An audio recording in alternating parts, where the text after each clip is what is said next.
I have chosen not to play any music while we're doing this. And I think this is to your liking. I think it has interfered with your experience. So just sit upright.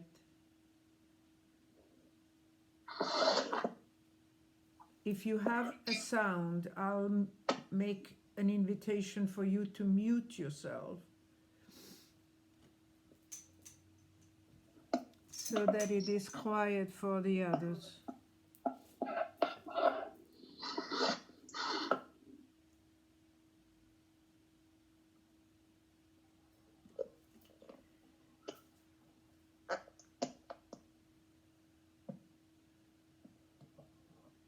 Remember the sitting upright if you can, allowing the back of your head to grow just a centimeter, go straight up.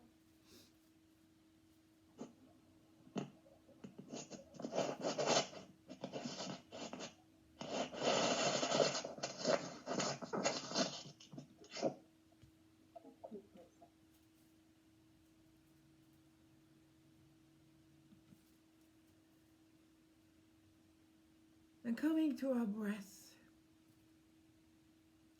allowing your breath to be the key with which you enter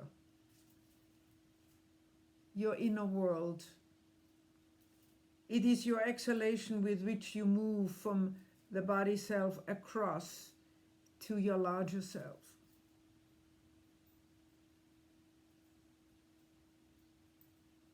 It is your breath that allows you to come back to your center when you lose concentration. Yes, make sure that you're really comfortable in your body. Rearrange yourself a bit. Put your feet on the floor if you haven't already done so.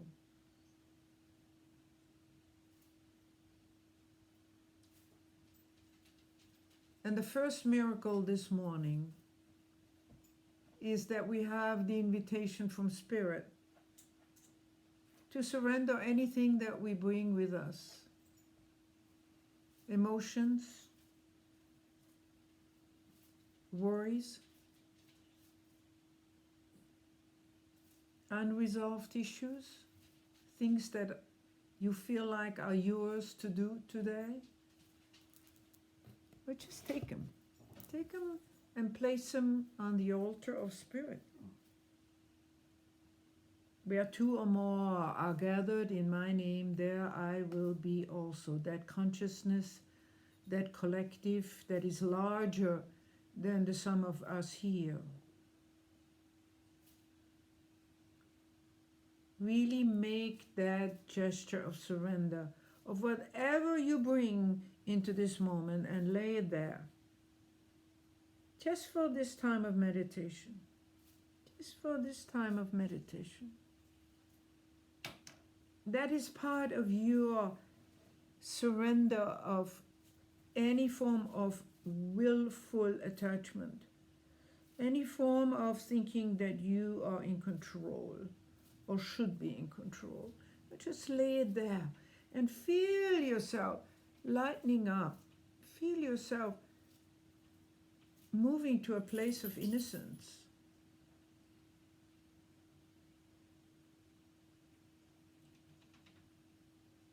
Breathing easier.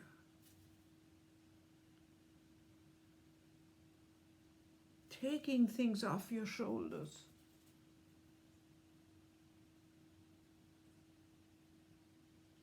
This is the time, this is the moment where in this collective fellowship, whatever you have to give and surrender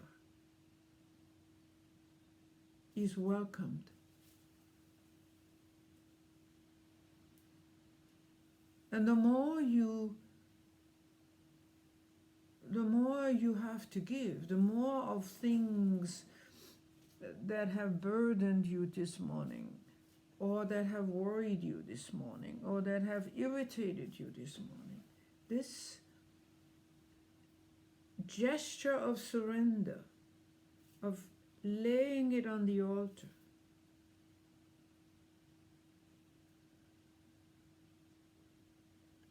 is a profound exhalation for yourself, a letting go.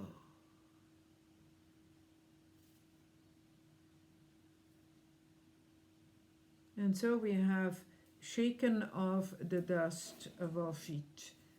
We come to this place of holy ground in ourselves and among us. We come in prayers.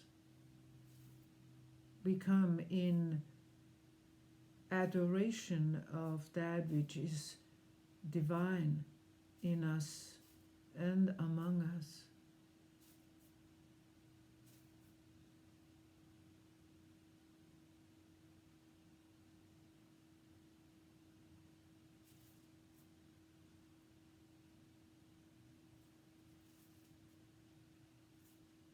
Just sitting, resting, being, affirming in that adoration of that which is divine in you and among us.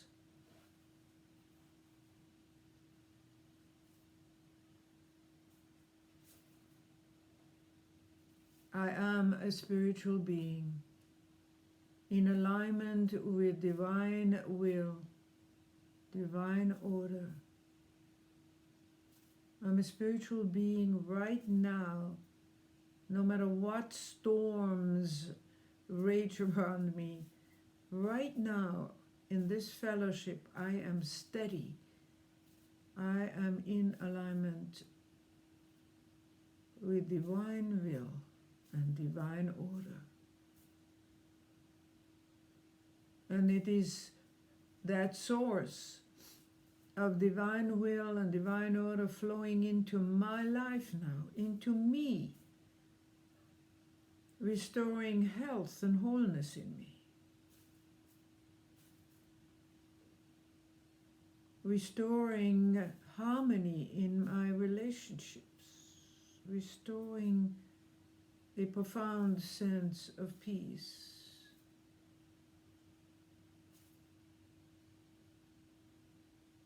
I have access to divine order. I am welcomed to this source of divine order and divine will for my life, for my situation. Be it financial, be it in your relationships.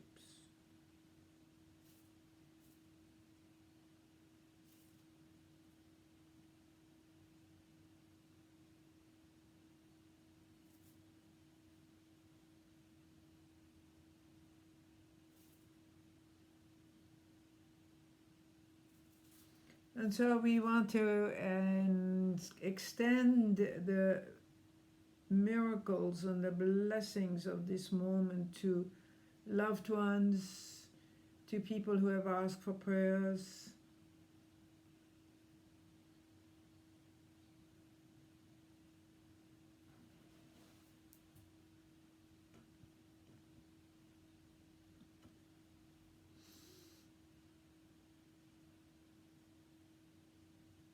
Just allow the fullness that is you at this moment to bring into your awareness those for whom you are a conduit, an instrument of peace, an instrument of light, an instrument of order.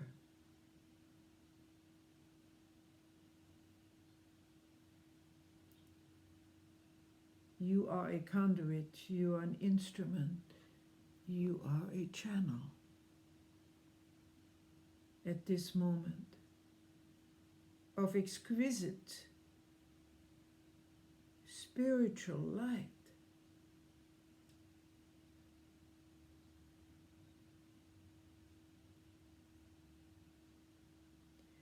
And the intelligent in that light knows exactly what the person has need of right now.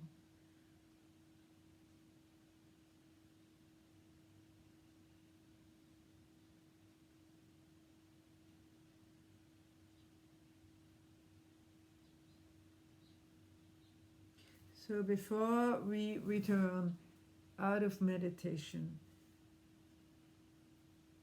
think of the fullness of this moment as an overflowing fountain, and go now and fill your cup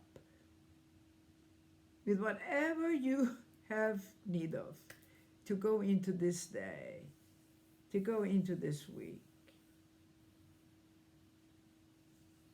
Fill your cup. Take qualities, specific qualities that you want to bring into this moment, into your body self, into going into this week. Drink from living waters.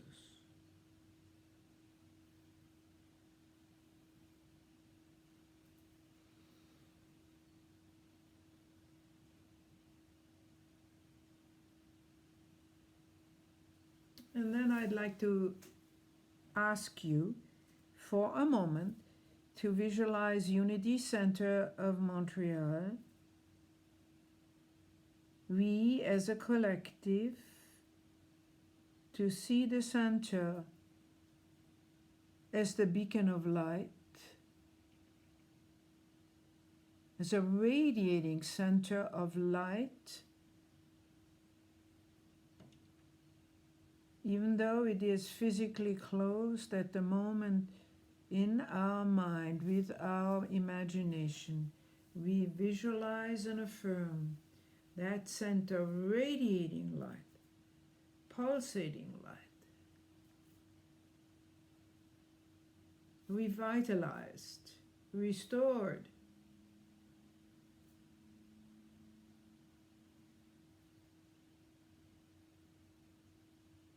And again, we don't need to know how this is to take place, for it is in divine order, and Spirit knows, and is in charge of all.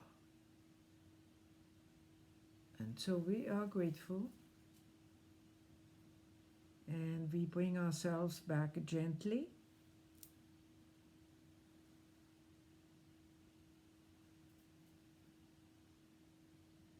Wiggle your toes a little bit. Move around. Open your eyes softly. Unmute yourself if you are so inclined, because I have muted everybody in preparation for the meditation.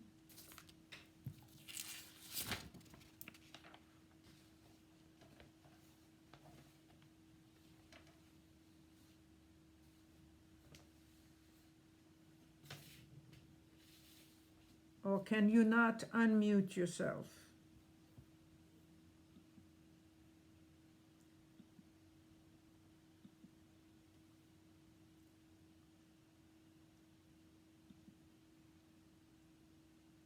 Yeah, I think everybody now has to be asked to be unmuted. I still have to learn to do that, huh? Uh-huh. Uh-huh. Uh-huh.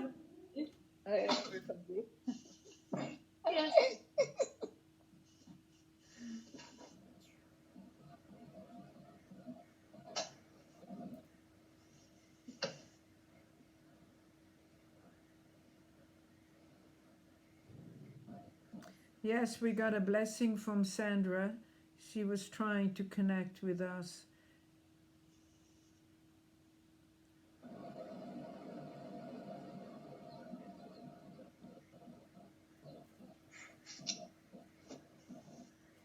So I want to talk this morning about an ongoing series that I do on Mysticism Revisited.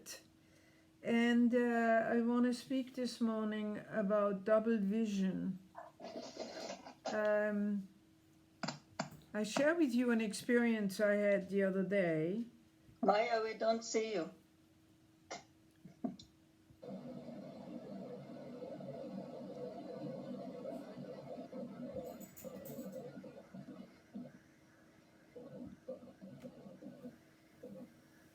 It's okay?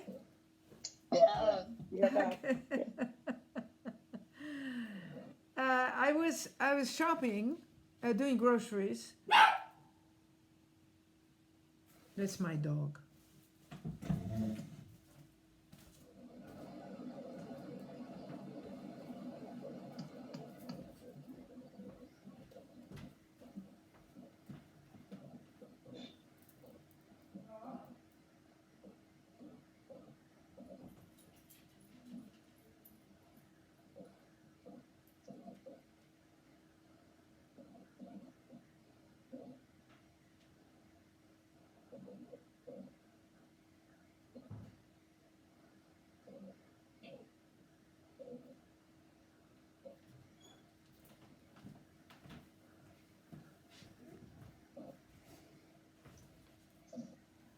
Anyway, I was shopping. I was at Costco, and I treat myself after doing the groceries to get a hot dog. I don't know if you know the Costco hot dogs, but I have a tradition to treat myself to a hot dog. And I was standing in line, you know, everybody very, very mindful about the social distancing and wearing masks. And then comes a woman, and she looked relatively, well, she was maybe in her 30s, and she had 2 or 3 suitcases that she was pulling. And I realized she was probably a homeless person. And it just struck me with such vehemence that here I am. Oh, here's Derek just joined us. Here I was, live in a country of affluence. Here I am with the my groceries behind me, an affluence, right, of groceries.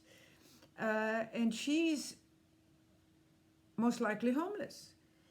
And it just felt so bad. And there was nothing I felt I could do, because I didn't know if she was, and I didn't know if she had the money to get a hot dog or not. She was in line, but I noticed she wasn't wearing a mask, so she's not going to get a hot dog. You know, they don't serve if you don't.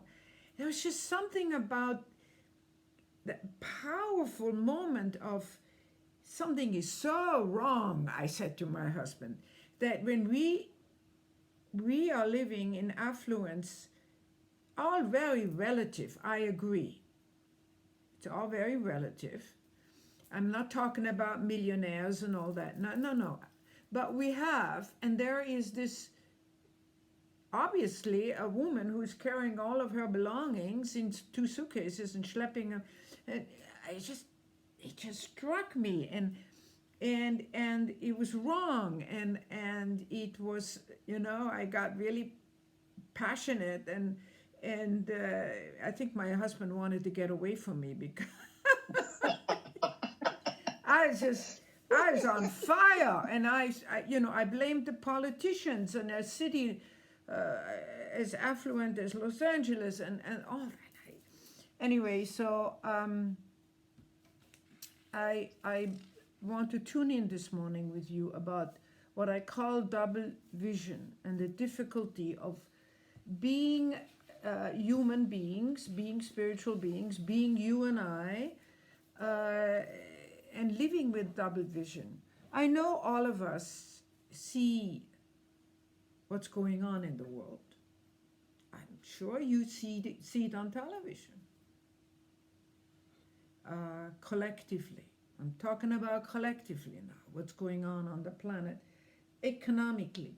Somebody just said this morning, 40 million people in India have been thrown into absolute abject poverty because of, you know, the COVID-19 situation, because they were suddenly not allowed to do their regular earthly merchandising and whatever, and then, so there's so much going on, and at the same time we have a teaching that says, well, all is in divine order. And it reminds me of what I call my funny experiences when I go to my ophthalmologist, who is looking at one of my eyes where there is some little distortion in it. And I don't know if you know the experience, but you go and then they give you a little something to look through, and then you have to tell them what you see, numbers and so on.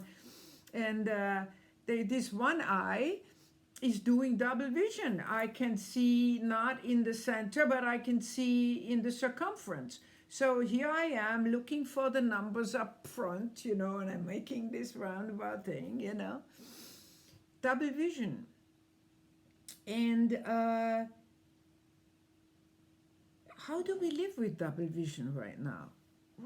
What is the... Yes, we got recently more and more in our noon meditation, we are practicing being in the moment and strengthening that ability to be holding the moment, to be in the now, or in your isness, whatever you want to call it, not here and not there, but to grow this ability to hold the space.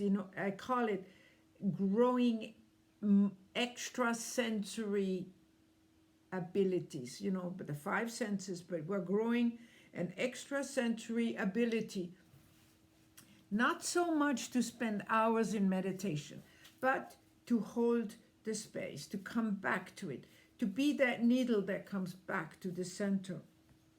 So I want to say something about the Christ mind, because we have a teaching.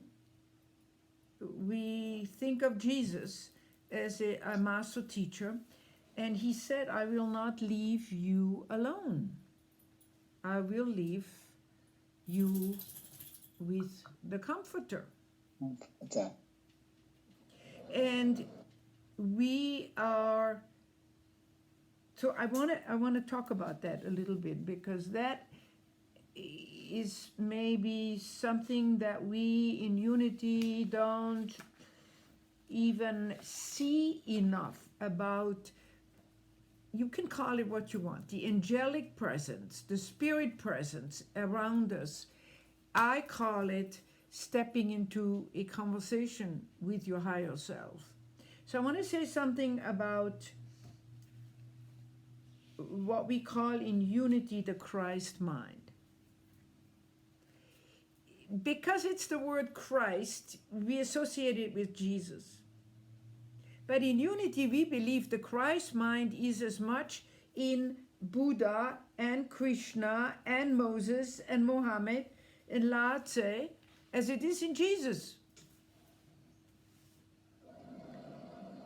There is no belonging of that Christ mind to any religion.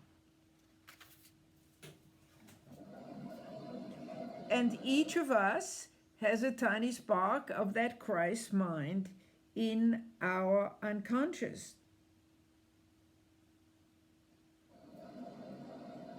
The importance of this Christ mind being the very presence in all of the high teachers, being illumined in all of the high teachers, being a spark in you as well.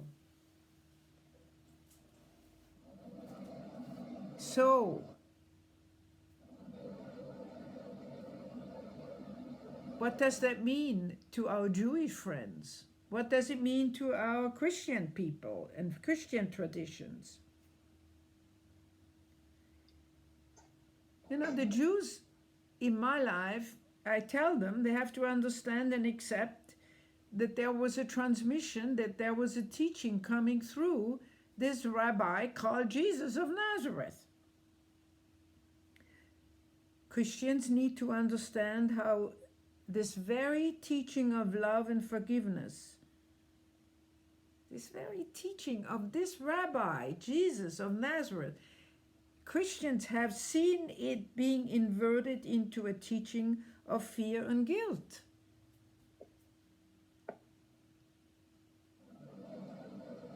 We cannot place Jesus on a pedestal, but we have to, instead of having him up here on a pedestal, to have him facing you in relationship, stepping into a conversation on an equality. I have a couple of agnostics in my circle of friends, and I always say to them, there hasn't been a better teacher of equality than Jesus has been.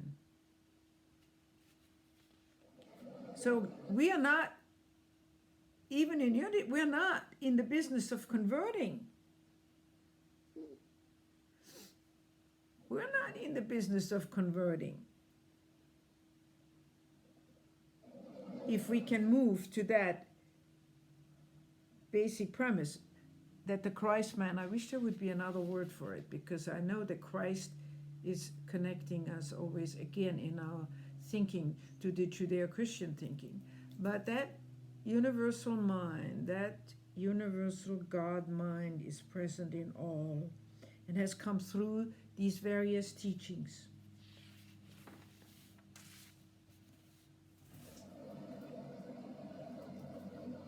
So I want to say something about double vision is one of the burdens of our present situation. We have so much that is going on that is unresolved. I don't mean individually now, I mean collectively. And at the same time, we have this teaching that is so sweet and so affirmative and so believing. And I know we all have our prayers, we all have our affirmations we hang on to. But how many times a day do you flip between what you see, what you hear, what you watch out there, and your affirmation that you're hanging on to? The flipping back and forth.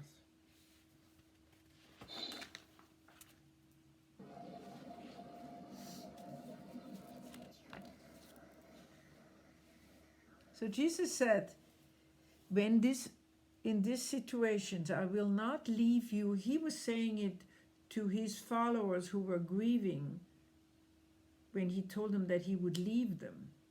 He said, I would not leave you alone. I will leave you. I will leave my comforter with you. I will leave something of me, viable and felt, something you can touch, something you can step into a relationship with. Now I tell you something else that happened this week regarding that. I come from a family back in Switzerland. I have 3 brothers still living there, and one of them was on the phone, and he was going over some tapes that my mother and my father had recorded of a teacher who had been at the house doing a spiritual teaching and answering questions and so on. And Benedict, that's my youngest brother, he said, oh, I was just touched with the fact that they had this spiritual teacher living in the visiting in the house, and they could ask him questions. And he said, well, I was around, but I wasn't interested in all of that. I was young and I was chasing girls, he said, right? He said, I'm not, and now I'm thinking back, oh my God, what a gift it was to have this weekly lectures going on in the house on Saturday night. And while I was out partying, this was going on. And he said, I wish I would have a chance now to ask the spiritual teacher some questions. And I said, after listening to the tapes, he told me he had been being closed in and having to stay home. He had been listening to 40 tapes. So I said, listening to those tapes, I guarantee you that your unconscious, your inner self, is resonating with this teacher. This universal mind has access. You have access. So lie back, I said to him, lie back and close your eyes and ask the question. It's in you now. Well, he wasn't about ready to do that. I don't know if he would later on. But that's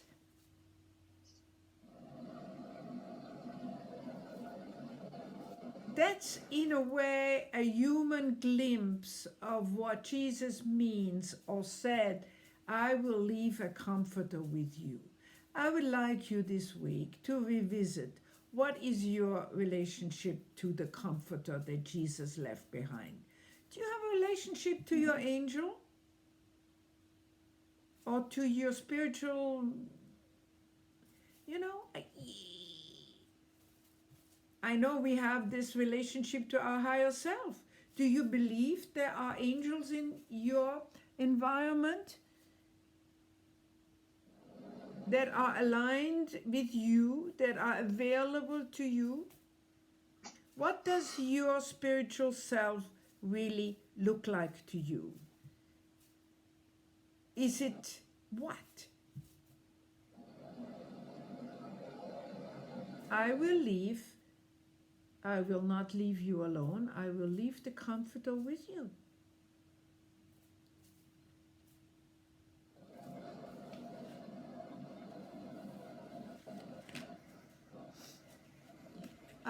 I want to share with you something before my time is up. My Franciscan friend, he wrote me, he says, we cannot jump over this world or its woundedness and still try to love God. We must love God through it, with and even because of the world. Double vision is probably the heaviest thing right now to carry. So many of us, I don't know how you feel, are starting to feel tired, are starting to feel enough is enough. You know why? Because what's going on in the world is globally devastating. And here we are, and we're trying to apply our teaching. And it's a time that asks for radical hope and help. You are maybe not as aware of the economic drama that's going on in the world, because maybe in Canada and maybe in Quebec there is more of a network, a safety net for people. Maybe you don't have the parks full of people who are homeless and building their tent and living outdoors. I don't know. I know in NDG I don't usually see them. I'm sure they are there downtown. So the double vision is what we're carrying. We're carrying this present willingness, and I know all of you are willing to hold the truth about our interconnectedness, the truth about that we are connecting to a loving God, that we are blessed, that we have a comforter with us, and yet we are torn. Somebody said to me up here in the neighborhood, I feel really torn between watching what's going on in the world and turning it all off, not wanting to see it. So I have come to you, and I know a few weeks ago I spoke to you a little bit about racial and social justice and injustice, and I triggered quite a few responses from that. But I have now the unity statement from Unity headquarters before me, and I just want to read it to you. It will not make your double vision any easier.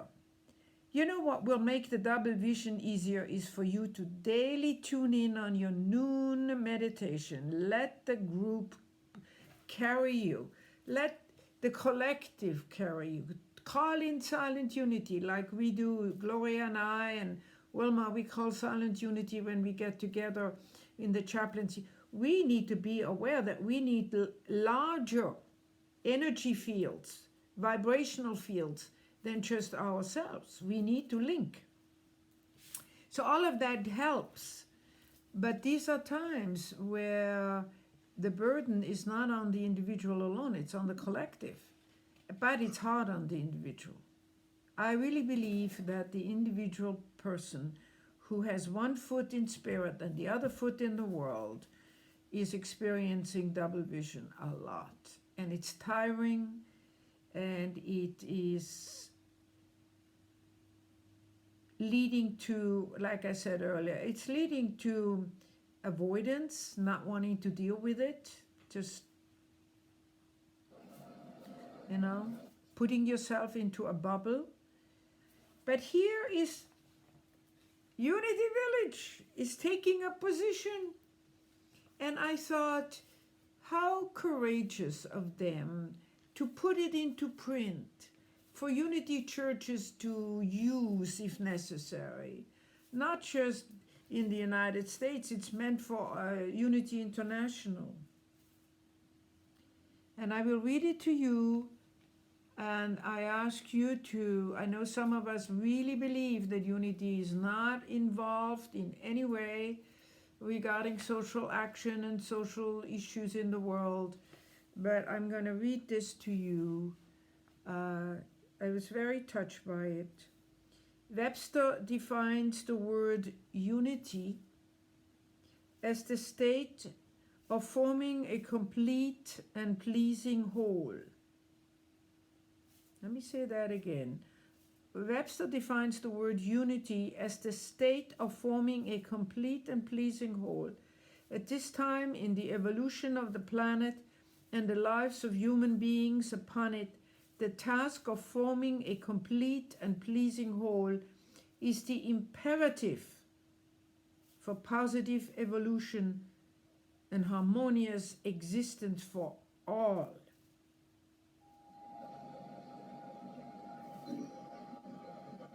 This perspective has seemingly been lost. Our wholeness, our oneness, our sameness as a human race. We must now remember more than ever that we have much more in common than that which divides us.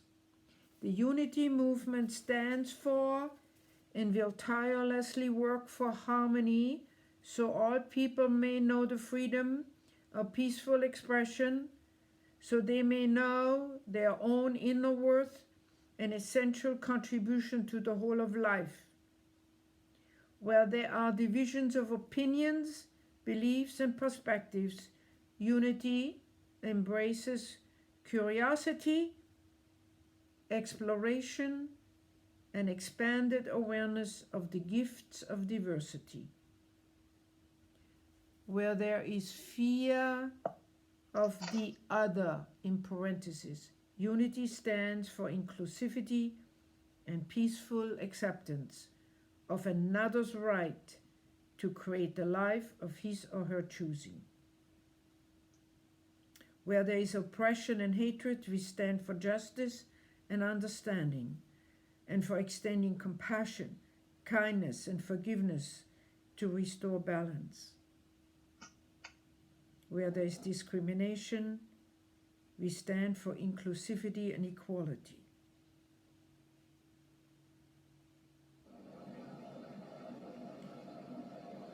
it's going on, and I don't want to take any more of the time, but I just wanted you to know that we are blessed, that we have grown from a position in unity of not being involved in the happenings of the world to formulating a position based on the founders that has given us the very beginning of our equality, of our being spiritual beings having earthly experiences. We choose unity, capital U, in harmony with the divine spirit we stand, so we may live in a spiritually awakened world that is continually evolving. This is our prayer and our decree. Through our actions, we let it be.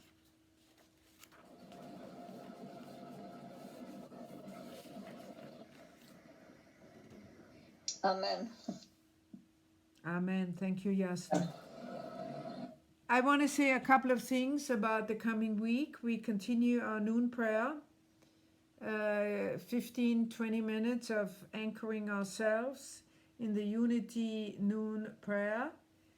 On Monday afternoon, we have a board meeting. So all of you lovely folks who are on the board, mark your calendar. And we are also going to include the people on the search committee. You will all get a little link and a little invitation. So don't worry about it. And then on Wednesday, having Wilma's study group on the quest, Unity, the Quest of Truth, 5 o'clock. It's a wonderful, wonderful class. The booklet is sensational. It was written a long time ago, but it's just really the most condensed, wonderful classic of Unity's teaching. And keep us in your prayers for your donation and your love offering in an ongoing way as we support the Unity Center, as the Unity Center continues to be and live. Somebody was going by, a friend of mine was driving by the other day, and she said, it all looks very lived-in and very nice, and the yard is in good shape. So, and our groups are going to be looking at starting up again. We ourselves are planning some wonderful events up and coming when we do have a grand opening. Not at the moment, not yet. So we are keeping this room open after we are closing with our prayer for protection, and then we will have